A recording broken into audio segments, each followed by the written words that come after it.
Assalamualaikum and a very good morning to all our listeners here at Sembang Sihat by SihatSihat.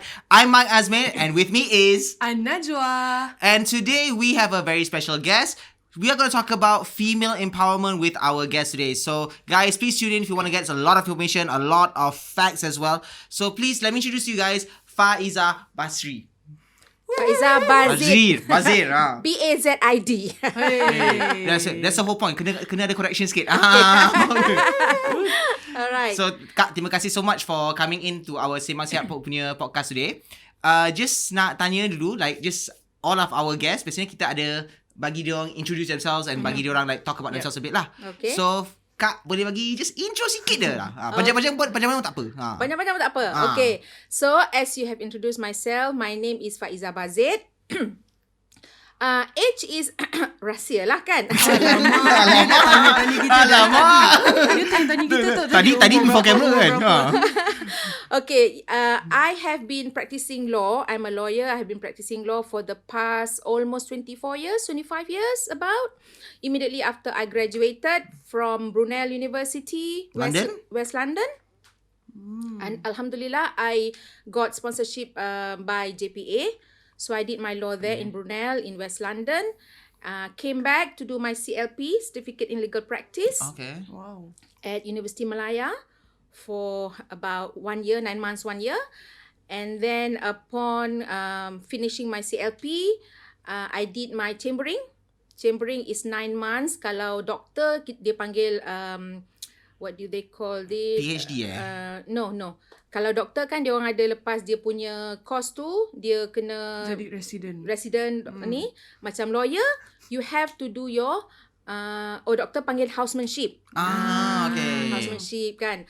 Doktor pelatih dekat tu. For lawyers is chambering. Chambering, you attach yourself to a legal firm for 9 months, and then after the 9 months you will be called to the bar. So call to the bar is a ceremony in the High Court where the judge will basically menerima masuk you as a peguam bela dan peguam cara. Didaftaraikan di Mahkamah Tinggi Malaya. Then only you are basically a certified lawyer lah. Then you can practice law. Okay. So after practicing law for a long time, it's only in 2012 I enrolled myself into a coaching certification under International Coach Federation, which is the biggest coaching association in the world because the numbers of members we have. So I enrolled myself. I did that certification for about 8 days. And I was then certified as a ICF coach. Okay. Then from 2012, I did both my practicing and also my coaching. And now I am more kind of towards doing my coaching certification because I can certify as well. I can certify people who would like to be a certified coach. Wow. And I do training, I do coaching, one-to-one coaching, group coaching. At the same time, my legal firm, I've got my lawyers running the legal work at the legal firm. Okay, so your lawyers are doing your day-to-day legal stuff lah. Okay. Yeah. So I'm more like I'm playing the role of overlooking the whole thing lah. Dealing with clients, but the legal work is done by my lawyers and also the staff in the office. Okay. So do you still go to court to litigate? I tried not to because when I go to court now, I'll see all these young faces like how young you are, young faces running about in the court compound. I feel old. Mana ada. Tak nampak pun. Yeah, thank you. So, but having said that, my latest case was a very interesting case where my late mom, my arwah mak, was being served with a summon. It's a land matter case, which the party who filed the suit against my mom, my late mom, brought it all the way up to federal court. And because now hearings are done online, Now only the courts are starting to do it physical. During the lockdown, during MCO, the courts are doing, in fact, even hearings online. So we have the witnesses will give witness not from the witness box, but from Zoom. So it's very interesting what happened during MCO. So the last 2 weeks ago, my case was heard in federal court, and Alhamdulillah, the decision was for us. The plaintiff did not get the whatever they were asking for from my late mom. Alhamdulillah. So yeah, having said from your question whether do I still do litigation or go to court, I tried not to, but sometimes I may still go. Okay. In that sense, yeah. Okay, so I'm assuming because you were so used to being a lawyer, you decided to become a coach because like how isn't that like a totally different feel altogether? Yeah. Tak? Macam like I mean like cause like we play our sports and we know lah macam like mind playing and coaching are two different things. So Yeah. macam like what are your thoughts about that? Very, very good question. Yes, they are two totally different career altogether. Lawyers, the obvious one is the conveyancing and the litigation lawyer. Conveyancing are doing other corporate laws and all. But coaching is totally different. Coaching is basically what we do as a coach.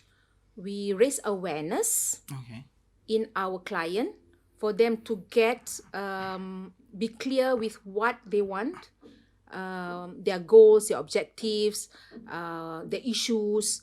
So our role as a coach is to raise the awareness within our client. So that's what we do. All right. So focusing more into the female side, the female empowerment side, I think you should take over after this because a guy asking about this is kind of like making me feel weird right We're now. talking about women empowerment, and also we're going to talk a bit about feminism, equality. Equality and I think lah. it's fair for both gender, male and female, to talk about it. Because, when we talk about feminism, nanti orang akan ingat, oh, that's woman stuff. Yeah. Tak ada kena-mena dengan lelaki. So I don't want to know about this. Actually, it goes both ways. Men and women play an important role in this, actually. Okay, Yep. thanks for the statement, dude. It's like macam like spotlight much? Terkesima mic sekejap. Macam like what did I do wrong kan? Apa salah? Baru tanya je dah kena serang. Betul, do you agree? I totally 100%, if not 200% agree with your statement, Najwa. Pandai kau shift je boleh. Pandai kau shift. Kita orang ally. Yeah. Ally. You made a very important and crucial statement actually, Najwa. This female empowerment is not. We can't make it happen if we do not get the support from men. You know, give you an example. Say a husband is giving a statement. Okay, I allow you to work. I give you permission to go out of the house and work. But at the same time, just make sure that everything in the house is speak and span. Everything in the house is Sorted and in order. sorted, taken care of. Yeah. I thought that statement is very selfish. Letting your wife to go out and you think, wow, I'm doing a favor to my wife by giving permission for her to go out. But at the same time, it's so unfair for her after coming back from the house and expecting her to do all the housework and make sure the house is in order. It takes both effort. Like Najwa said, it's not just if we want to dance, it's not we need to tango. Both need to tango to the. It takes two to tango. Exactly, to the rhythm. Understood. Tak payah pergi Zumba lepas ni kan tak? Susah sangat. Okay, I mean like speaking of that situation lah kan, because like for me I feel like macam the problem is like that mentality macam why does the guy have the right to say macam okay you're the husband, you're the wife and she's the wife, but then macam I allow you, I let you, macam like kita yang memberi padahalnya it's like macam it's supposed to be a compromise macam like how do I put it, because I've never been married, so I don't know how to explain this. Okay. So it's like where's the compromise? Is it wrong for the guy to be in this, to have that mentality? I mean like There's like, what do you think? To answer you bluntly, my personal point of view is wrong. Wrong in the sense that you feel that you have done a favor to your wife by giving her permission, but at the same time, you're not putting in any effort, as in any effort to the managing the household. Actually, marriage now you like Dah pergi ke tempat lain dah sikit. Tak apa, kita bawa balik nanti. Tak apa. yeah. We will see how the conversation Tak goes. apa, bagus juga. Nanti ni semua nak kahwin. Yeah, ni betul. semua. You'll be awesome fathers. You'll be awesome wives and mothers, inshallah. InsyaAllah. Okay. Yeah, because we need men. As a woman, I am not. How shall I put it?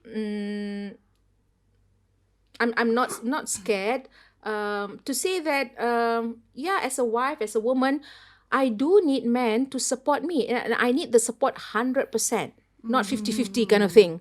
So coming back, if we want to talk about women empowerment, if we want to empower the woman, we need the men to understand when we want to empower the woman,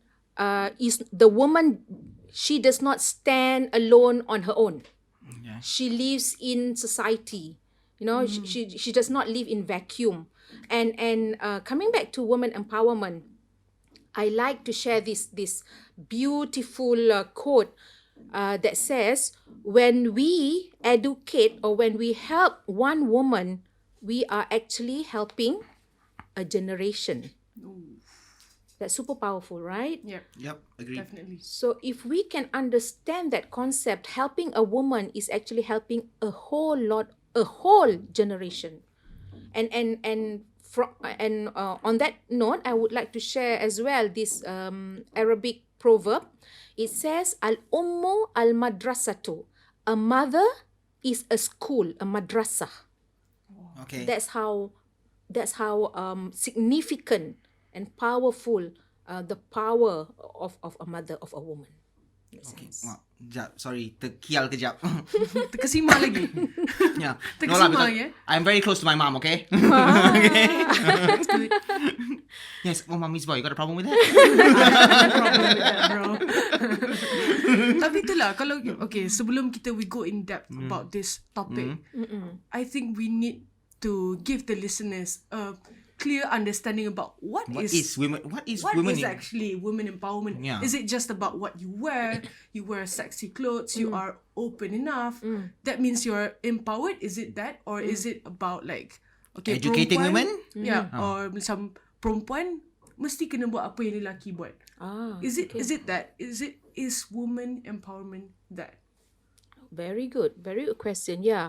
To touch on that, when you say when we talk about women empowerment, are we talking about how she looks like?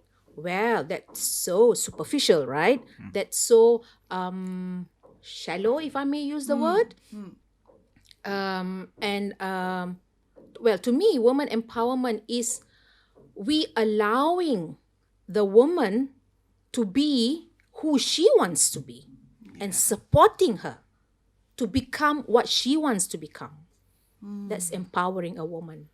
Yeah, I agree. Okay, but I not disagreeing, but like, where do you draw the line at that?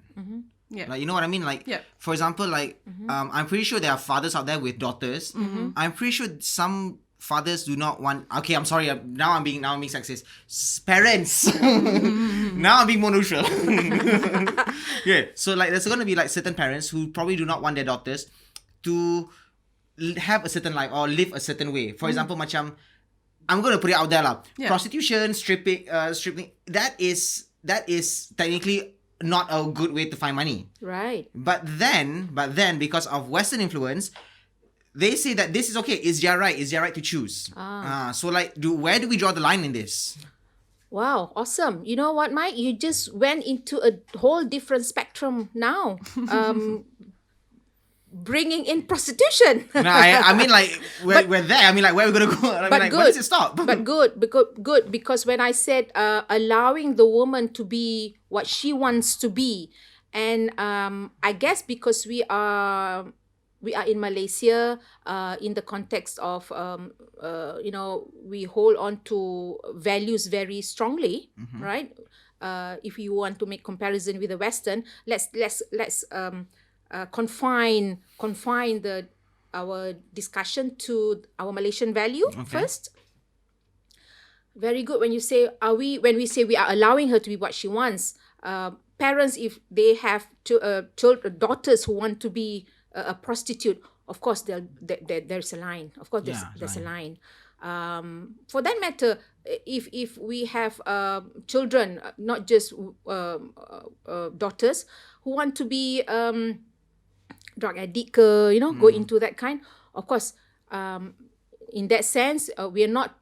That is not what I meant when I said allowing her to be what she wants, because there are halal and haram, in Malaysia. In fact, moral values for that matter. Halal haram would be, the Malays. In fact, even if they're Muslims, even they're not, if non-Muslims, they do have their values. Okay. So when I say allow her to be what she wants, of course, within a certain framework, within a certain boundary in that sense. But thank you for highlighting that. Yeah. Okay, since I was hoping you would go there, because I actually want to ask this, because this is just something I've been wondering lah. From a religious point of view lah, daripada pandangan syariah lah. What is Islam's stand on female empowerment? Because what I grew up with, maybe these guys, she's from a different generation lah. So Okay. Not that far. 10 tahun beza kot, sedar sikit. Well, there is a gap. Okay, There's a huge gap. Alamak, kantorkan diri ya. Okay. So when I was being brought up, it's even from an ustazah pun, they will say macam, okay, kerja perempuan, kerja isteri, tugas isteri adalah untuk menjaga suami apa semua, blah blah, and jaga anak, everything. There was nothing about macam, what if she's working and the husband's working? There was never a situation like that brought up in the classroom. But now, it's a given fact yang the dad's working, the mom's working. Sometimes the mom earns more than the husband. Yeah. So, what is the Sharia law? Is there a specific Sharia law or something within the religion itself? Because we're all Muslims here. Yeah. Where does Islam stand on female empowerment? Okay. I wouldn't want to go so deep into that for fear. No. For fear that I don't want to terkeluarkan any fatwa ke yang tersilap. But anyway, I would give my what I know of, the little knowledge that I have in terms of Sharia and all. You brought a very important point actually. Nowadays in our society, we find it's very common, both husband and wives are working. And you also mentioned where wives are getting more pay, and there are situations where the wives are working, husbands are not working. We have house husbands. Yep. Now it's becoming not say popular, but more, and we are hearing more and more where the wives are working, and because wives are earning much more, husband is staying at home and doing the housework and looking after the children. And these are you mentioned earlier, I think, or before we on air, compromise. These are compromise that never before we hear during our parents, where only the wives working and husband is unheard of. Yep. But now is beginning. I've got friends who are my lady friends are working. Husband is staying at home for the past 5 years, 7 years. And I thought, wow, that's that takes courage for the wife to allow that to happen, and also for the husband to allow that to happen. Yeah. And these are the areas that society has to acknowledge.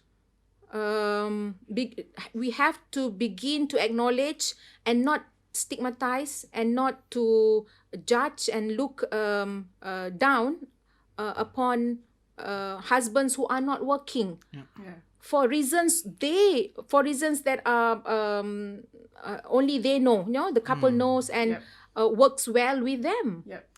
So this is what we are in now in society, and we need to bring it to the forefront for society to acknowledge this is happening, and we, i.e. the society, we are okay with this, and we support couples who compromise this type of arrangement. Okay. And it's about saying okay when you see that, and not being judgmental, like macam oh, apa ni lelaki jadi biawak hidup je dekat rumah, tak buat What apa. the heck is biawak hidup? Like you macam jadi mengular je lah, mengular, like you duduk kat rumah tak buat apa-apa, that's what you do, and people judge that. Yeah. Okay. Actually they don't know what you're doing at home. Manalah tahu the husband take the responsibility untuk jaga rumah, untuk jaga the children. So kita tak tahu benda tu. I mean that one goes back more to like macam how I put it jangan jaga tepi kain orang.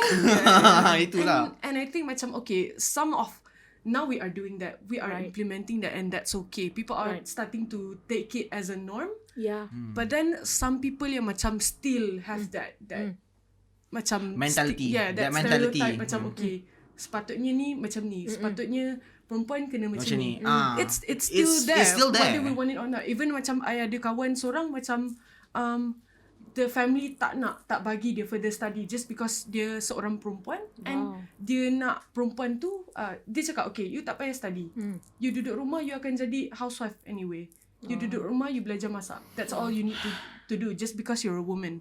So macam is there a lack of women empowerment in your state? Is it because of that? Najwa, to hear that is still happening, and you just shared with us that is your friend, and that's happening to her now. That's a sad situation. Not my friend lah, somebody I know. Meaning your generation is happening, and It's still there. It's still here. Like I thought it would die with mine, but betul. Even I was in shock also sebab macam it's still happening now. Like what? Right. Yeah. That is so this is where the women empowerment, I think we should make it we should make a wave of women empowerment. To me, there is nothing against Islam women empowerment. During Rasulullah sallallahu alaihi wasallam time, the Sahabas went to Sayyidatina Aisha radhiyallahu to learn, and these are the men. Sahabas went to Sayyidatina Aisha to learn hadith and sunnah from her. So and also there was I can't remember what particular time that the market, the big market during that time, they call it like the mando, the supervisor or the supervisor, the apa nak cakap the general of the market, it was a woman during that time. So what are we talking about? Not now, women cannot do that. Exactly. What's been happening? Because sampai sekarang macam dulu, benda tu it's already been implemented. Tapi kenapa when time goes by, kenapa benda tu jadi macam terbalik balik? Yeah. Sebab I think macam okay, we're gonna go into like a religion punya point of view. Diorang kata in the Quran, in the Al-Quran, they say that women have to contohnya obey perintah suami. But then they never point out the things where as long as lelaki tu bagi macam do bagi nafkah ke bagi ask you to do the things yang macam masih logic, you can follow. But then macam right after, kalau dia dah suruh you buat benda yang tak betul, you need to stop, and it's okay to it's okay to say no to that. Right, that's a nice note, Najwa, you raised into what's now we are in the 16 days of violence against women, the activism, starting 25th of November until 10th of December. We are still during that period of violence against women. What I was going to say is husband and wife, about violence when husband is doing or inflicting violence against women, and women are not doing anything because kena obey husband. When you say, we shouldn't take literally a wife kena obey husband and that's it. No, it does not. If the husband is inflicting violence, how should I say, physical violence against physical abuse on the woman, how is that the woman still needs to obey husband who, that is so, that's not Islam, that's against Islam. But yet somehow in this culture, like I have to say, like in our culture, somehow if like isteri yang cakap buruk pasal suami is considered bad, but then whatever that's the husband is doing, like you can see there's bruises on her body and everything, somehow macam like tak, dia suami, dia yang berkuasa, dia yang control. So to me it's like what is that, how is that mentality still going on? How is that still being empowered? Is it because of lack of awareness that you don't talk about it much, or is it when you talk about it makes you uncomfortable? Whereas for me, the things that makes you uncomfortable, that's the thing that we need to talk about. Sebab benda tu kita kurang bicara ke benda tu. Pendedahan, Pendedahan. Ya, betul. So speaking of which, what is like macam they say like macam female woman empowerment and feminism are not the same thing. But yet somehow kat sini juga our culture juga gabungkan. So it's not macam, is it the same? Is it the same? I mean, let's just clear it out. Let's just clear it out. Is it the same tak? The same. Sorry, I need to get your question again. Sorry, What is the difference? Why are you making the Is it the same tak? Female empowerment and feminism. Is it the same thing ke dia lain-lain? Definitely they're not the same thing because feminism, from the Europe point of view, you can say that they don't have that culture, they don't have that religion element in that feminism punya aspect. Okay. Whereas in our what we're talking about, women empowerment, we acknowledge and we recognize in wanting to empower our women, we do still acknowledge and recognize our values, our culture, our religion in that sense. Okay. Right? Okay. Tak lah, because macam they say because I think when it comes to feminism, dia tak boleh berjalan kat sini is because they feels macam dia nak terbalikkan dunia. Like even they say where is equality, like macam they're fighting for equality. Female empowerment is about making sure that it's equal kan. Tapi kan when it comes to the workforce, feminists always argue macam men still make more than women. Like in certain jobs, let's say macam like banker dengan banker, they are both on the same level, tapi somehow sebab dia ni lelaki, dia dapat lebih job, dia dapat more pay. So I mean, like, is that true in your opinion? Is that true? What is your opinion? Okay, I can't say whether that's true or not. I have heard that it is going on, but I don't have specific statistics to tak apalah, share. Opinion je kak. tak ada nak minta fakta-fakta semua kat sini. Kot lah kan. Yes, I have been hearing that there is bias there, gender bias, men and women. And if I'm not mistaken, our finance minister, Zafrul, Tengku Zafrul, made a statement recently that the government is going to ensure that there would be one director in each company, female director in each company. Okay. Just to balance it out. Balance it out, or open more space for female leadership to rise up. Yeah. So I don't know how that is going to. But because wait, sorry, sorry nak kacau you. But like I think that will backfire because macam it's not about if you're still choosing based on gender instead of choosing based on qualification and skill. So if you're just gonna put a woman there just to fit a quota, just to prove something, just to prove something, it's just gonna end up being a backfire all over again. You can still have a male in there and still do the thing. Right? I mean, like, you can still have female leaders. It's just that I don't see the point. Like, so. I don't know why. I guess that is big, maybe pressure from some women group or NGOs to ensure that there would be a woman in your board of directors, so that in the meeting there'll be the voice of a woman, there. Okay. Now, how do we make feminism like for all? It's not just about like just now with feminism or we've talked about this. No, feminism about equality. Okay, fair enough. Equality. How do we make everybody on board? Like now when we talk about equality, mesti ada that mesti perempuan lelaki lain. Perempuan je nak equality. Whereby benda tu sebenarnya it's equal. Equality means like both sides balance. Macam for example, macam kalau kita cakap, I've been saying this thing to them for for so many times. I have this like question. Equality goes both ways, right? Macam okay, kalau kita cakap pasal rape, case rogol, kalau perempuan kena rogol, it's a big thing. It's an issue yang kita kena overcome. But then it goes, vice versa. Men can also get raped. Yep. Tapi sekarang ni bila kita cakap, bila lelaki approach, cakap, I kena rogol. I kena ni dengan this woman. I kena sexual assault dengan this woman. But then nanti diorang point balik dekat lelaki, kau jantan. You kena ni just because you're a guy. Yeah, I mean it's not relevant just because you're a guy. Tapi itulah, it goes both ways, man. That is what equality stands for. It goes both ways.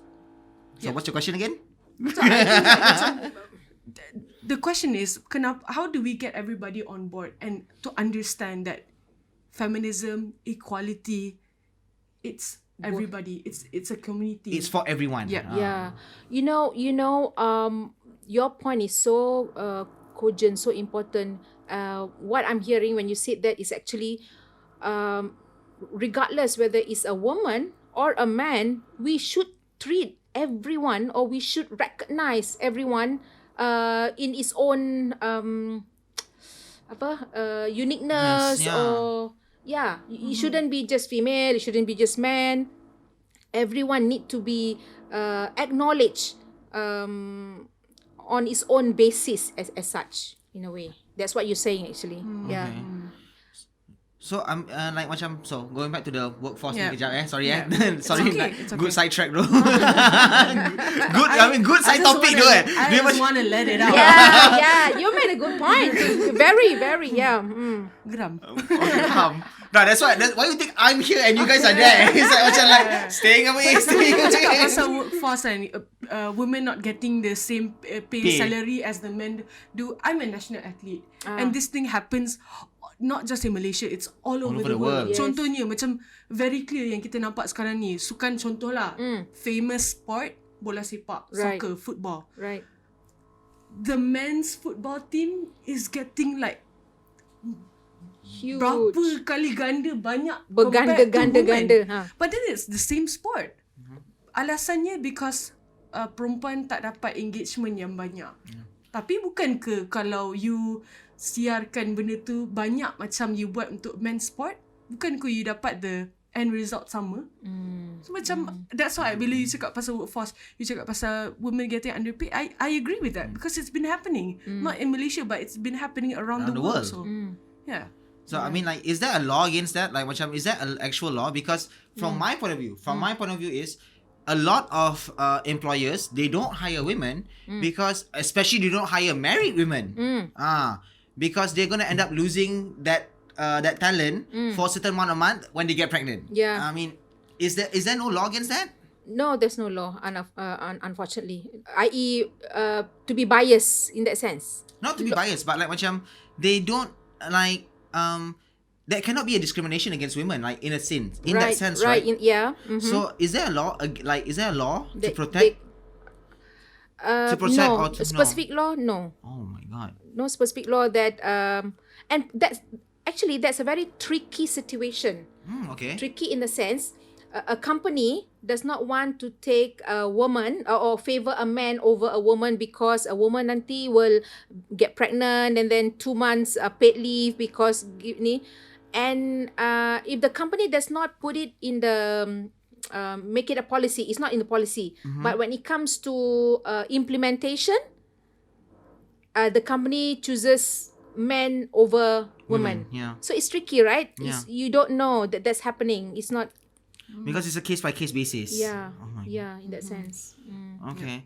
So I mean, moral of the story here is that what can we do as a community, as a society, as Malaysians to macam what can we do to let the public know that female empowerment does not mean discrimination or degradation of men. Like that's the main thing yang like guys are afraid of. Oh, okay. It's like macam kau nak bagi perempuan naik lebih. Pasal aku macam mana?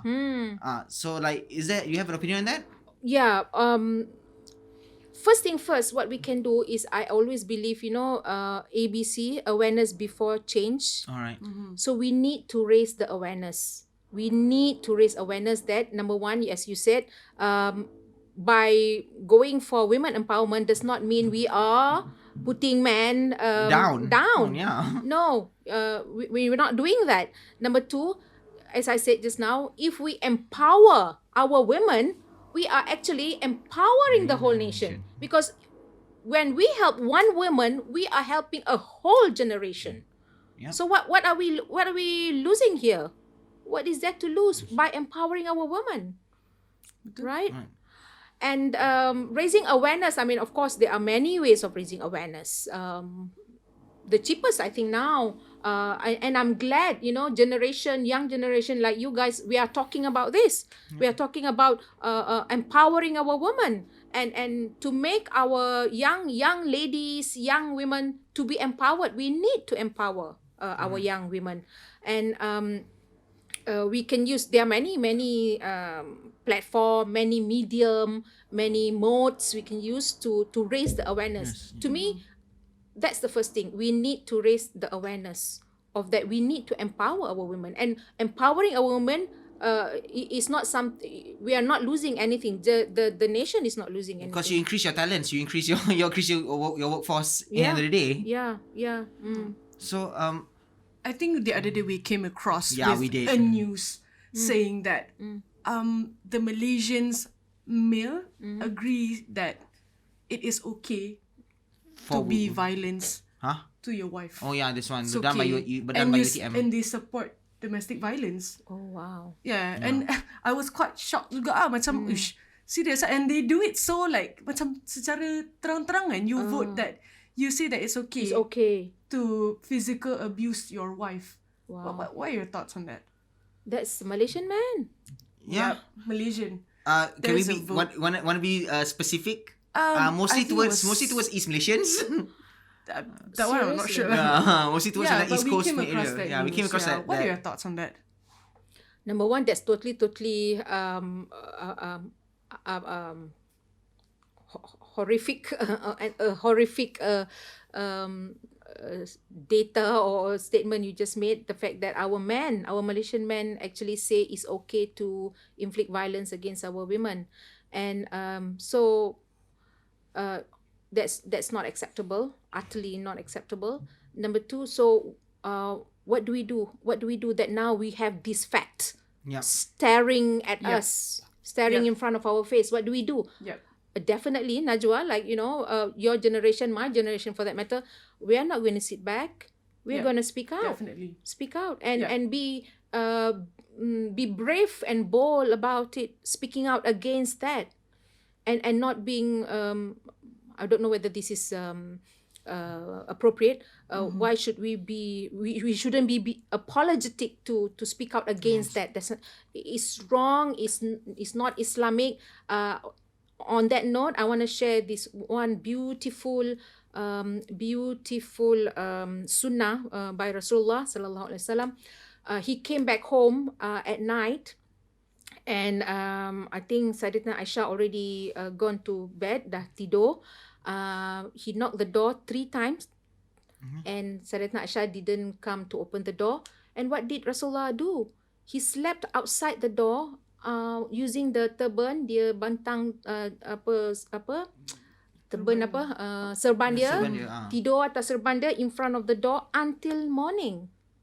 And morning, Sayyidatina Aisyah bangun, tidur, buka, tengok Rasulullah tidur kat luar. Kenapa? Rasulullah kata, I knocked 3 times and you didn't open, so I know you already go to sleep, and I just slept. That's gentleman. Wow. Gentleman right there.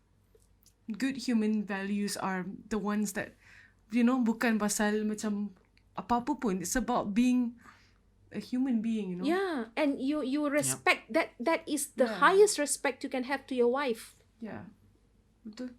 Compared to now, right? Yeah, I mean, And they say, and they say women don't obey the men. But then, itulah, you choose which one you want to you imply. pick and choose your facts. You said, Yeah. That's I think that's the main issue lah with Malaysia. Is like we like to select our facts when it's like when it comes to like macam empowering or any kind of matter, we just choose our facts. We argue one side and we try to hide the other. I mean, you're a lawyer. I mean, like, no offense. I mean, like, that's like that's a specific skill for you, like, kan. But then, how do we shed light on all matters? Because somehow, macam all these outlets, all these media, apa semua, they always show what they want to show ni. So how is it helping our our female our girls? Like when they only see this growing up, they're gonna assume that this is how it is. Yeah. But good thing now, Mike, Najwa, now we have all the social media platform, and no one is stopping us from doing what we want to do. On you have TikTok, you have IG and whatnot. If you are serious about it, use this platform. It's free. Talk about women empowerment. Talk about how we should allow. We should give space. We should support. We should empathize. We should sympathize with our women to be who she wants to be and support her. Okay, I'm gonna be the bad guy who kejap je nak jadi bad guy. Kejap je, okay? So the thing is like macam kau gelak apa hal? Jadi lah. Already are. No, Dia put disclaimer dulu. I'm gonna be sebelum dia kena taruh. Ada pusing dah ni. Pandang dia. Najwa dah on guard dah ni. Yeah, you nak cakap apa? Producer dah like gi mampus kau bro. Aku tak ada backup. The thing is, right, they say there's toxic masculinity. Okay. All right, and I agree. There is. There's so much of it that we've seen. But then there's another on the other gender. There's toxic femininity, which I feel is also its own demon that's stopping female empowerment. Right. Because toxic femininity refers to like macam playing the victim, calling apa like macam crying wolf. So there's what about these women yang macam become the, like I would say, the stopper or the penghalang for other women to move forward. Like macam I'm not, I mean like I mean like, don't kill me yet lah. Saya macam mana? Baru pandang dengan manja. Okay. Finish your sentence. I mean like that's what I mean lah. So like, do you have an opinion on that? Like macam like about these women who somehow are basically the penghalang for female moving forward, because like people will see them first before they see the real problem. They are in I mean they are. I think Najwa also, you definitely, I think you may have come across in our effort or initiative to empower our women, and suddenly kita dengar women themselves saying, no, it's okay, cukup lah tu, at the end of the day kita dapur juga. They are. That's what I mean. Yeah. I mean like, it's not their. Is it like their fault, or is it the culture punya fault? Is it a societal fault? Like, because where do they get this mentality from? Membesar dengan cara tu ke kan? Is it like, what is it? Yeah. Kenapa macam tu kan? Many factors actually. Many factors that contributes towards that kind of mindset. I guess number one is the surrounding. You grow up in a certain surrounding, and the values that you grow up in actually influence how you think. But I'm a strong believer that mindset, you can change your mindset. You just need to open your mindset, and I'm also a strong believer of long life learning. There is never a goalpost. There is never a stop into learning until you die. You don't stop learning. So and when you learn, you get new information, new skills. These are the things that will change how you think and your behavior and the way you act. So I have a question actually. Okay. There's somebody that I know. Dia was going through some hardship lah.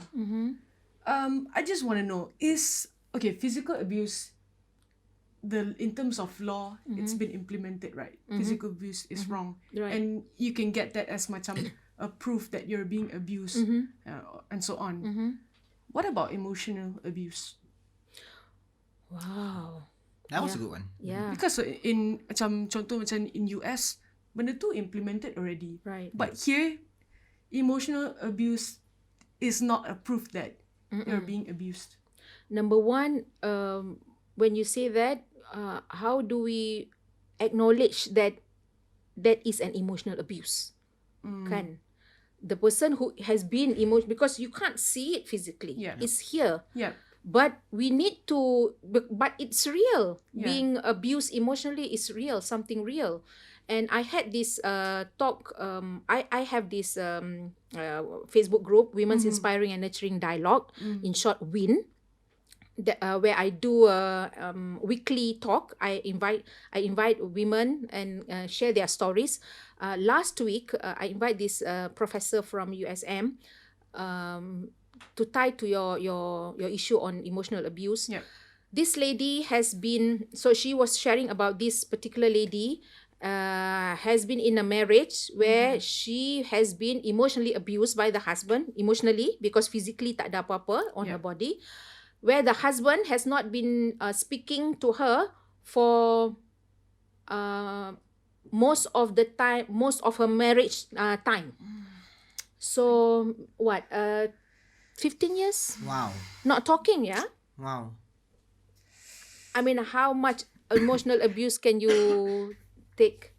And just to share that particular story, this lady did not want to get out from the marriage because her belief, we talked about her belief just now, her belief is to a woman to ask for a divorce is wrong, is haram, which is of course wrong. I was gonna ask you that. Macam like, wait, is it like macam that's a new? No, of course it's not.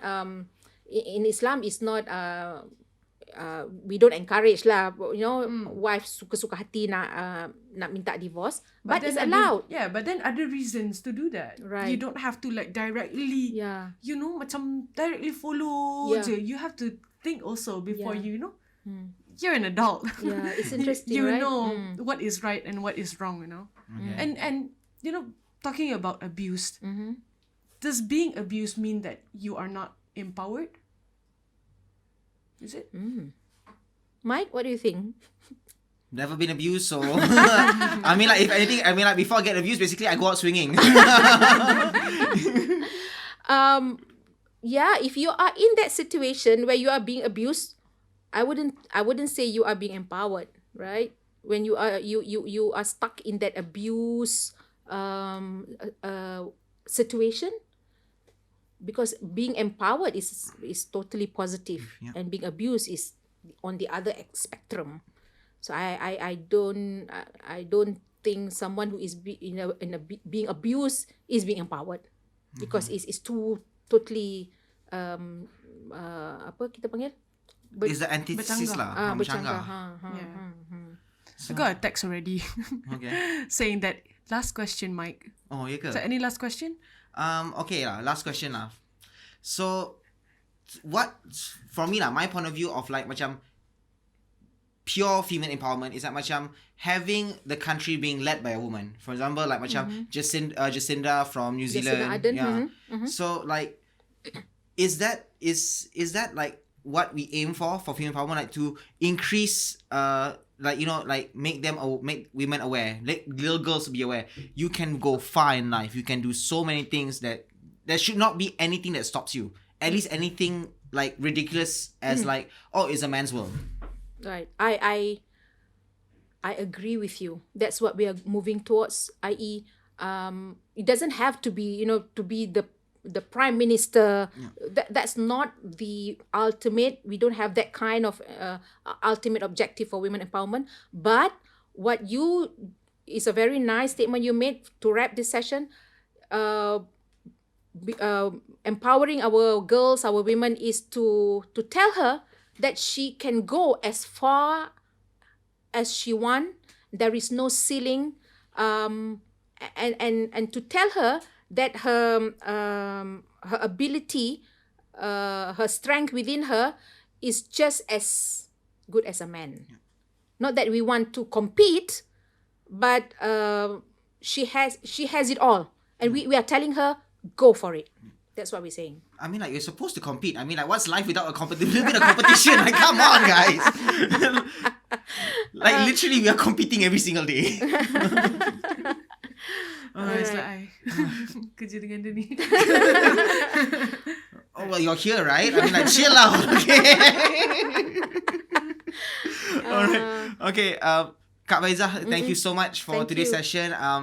I mean, it's been an enlightening one, Najwa, and it's been like definitely. superbly enlightening. Sebab kita pun macam, these things we need to talk about it. Yeah. Kan? Yeah. Walaupun nama kita sembang, tapi macam like a bit heated tadi lah sikit. Yeah. I mean, I thank you for that lah, because banyak benda yang orang discuss, yang kita dapat discuss kat sini, Yeah. kebanyakannya takkan discuss kat luar. Right. Betul. So Yeah. thank you so much. Thank you so much for your time and your knowledge. Thank you so much. Sangat-sangat. And thank you for allowing me to explore and expand the topic, the subjects. To some people may find it sensitive, but to me, this is something which is very important for us to bring forth and talk about it.